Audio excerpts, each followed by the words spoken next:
everyone, welcome to Neha's Education Hub. Today's topic is about Protista, and Protista is the kingdom of unicellular eukaryotes which was introduced by Haeckel. Haeckel has introduced the system and this kingdom that was named as Protista, that includes and consists of all the unicellular eukaryotic organisms. Now we'll talk about its characteristics. So the first characteristics about the Protista are they are membrane bound organelles and they have nucleus. Second, in the mesokaryotic condition of nucleus is found in some of the diatoms and dinoflagellates. Their locomotion is with the help of flagella, cilia and pseudopodia. Examples, if we talk about flagella, it is euglena, cilia is paramecium, and pseudopodia will be the amoeba and slime molds. Okay, it also locomoted by mucilage propulsion by the secretion of mucilage. Examples are diatoms, they secrete mucilage and they locomote. Okay, the next characteristic is they have the flagella, that is 9 plus 2 flagella which are microtubular arrangements. Okay, the next characteristic is about reproduction. So they reproduce by both sexual as well as asexual means. Okay, now we'll talk about its classifications. So mainly protists are classified into main 3 categories. The first one will be the photosynthetic protist, the second will be the slime molds, and the last will be the protozoa. Okay, so if we talk about photosynthetic protists, they are further classified into chrysophytes, okay, dinoflagellates, and they are mainly classified into euglenoids. Okay. Next is the slime molds, and the last, that is the protozoa, is classified into the amoeba, flagellates, ciliates, and the very important, that is sporozoa. Okay, first we are going to talk about the chrysophytes. Okay, so what are chrysophytes and what are its characteristics? So it is the photosynthetic protist, and it is the group of diatoms, and they are golden brown in color. Okay, so they are photosynthetic protist and they are unicellular and they form colonies or the pseudofilaments. Okay, the next we are going to talk about the next protist, that is dinoflagellates. So dinoflagellates are mainly found in the marine as well as terrestrial habitats. Okay, they are of different colors, example yellow, green, red, brown, blue, etc.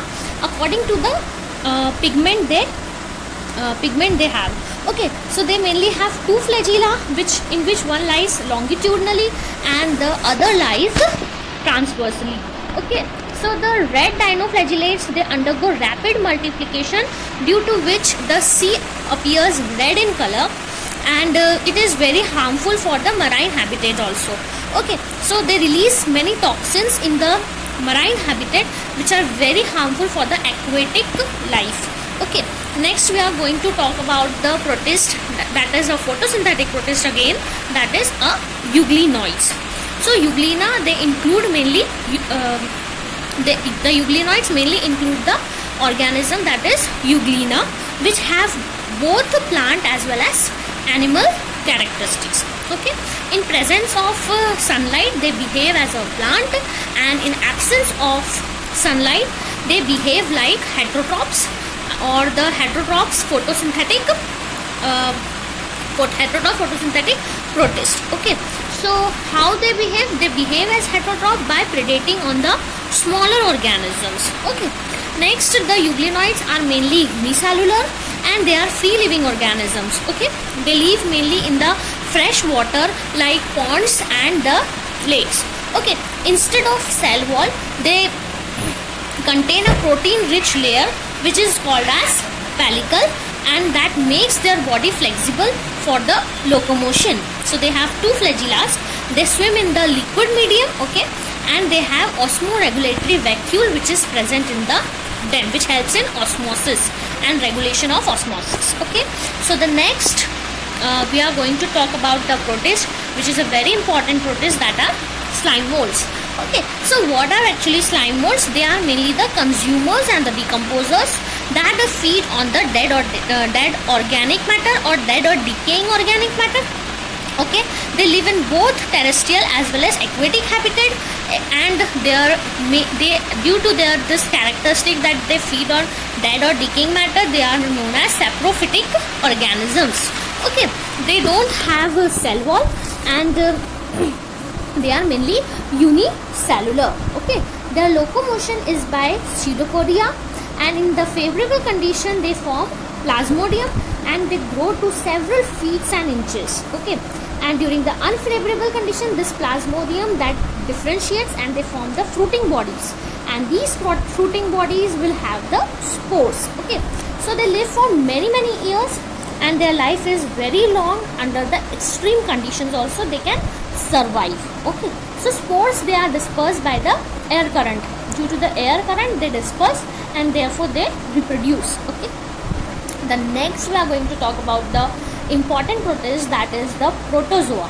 So protozoa are mainly classified into the four main categories.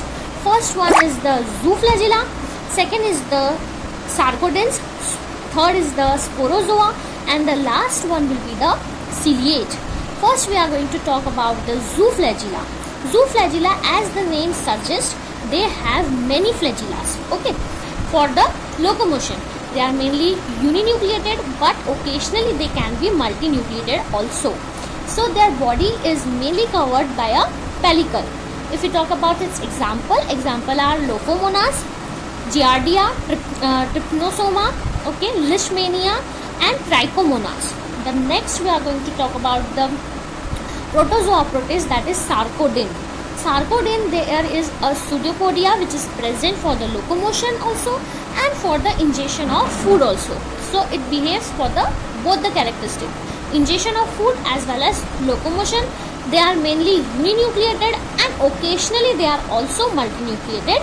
They have a shell. Okay, example if we talk about, first is the Entamoeba histolica. Entamoeba histolica, mainly it is present in the upper intestine of the digestive system, and this, if it is present in the upper intestine or the large intestine of the digestive system, it causes a disease that is amoebiasis, or we can say that is amoebic dysentery.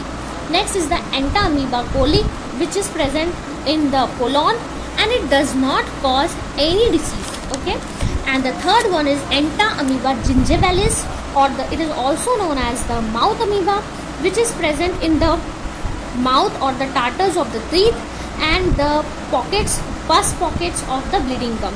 They cause a disease that is known as pyrrhia. Okay, the last protist that we are going to talk is about the sporozoa or the sporozoum protist or the protozoa protist. They develop from the parasitic mode of life, that is endoparasite. Their locomotion is by cilia, flagella, pseudopodia, which is absent. So they do not locomoted by any of these. Okay, and their body is covered by a pellicle or a cutile. They are uninucleated and vacuole is present in them. Okay, vacuole is not present in them, vacuole is absent in them. Okay, they form amoebic like stages.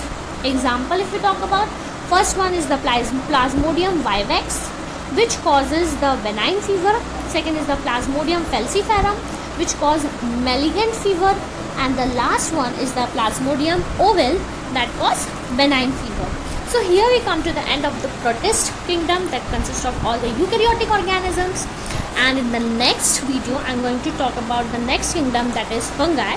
So if you like my video, just like it, subscribe it and share it so that you can get other more updates and comments. Okay, thank you.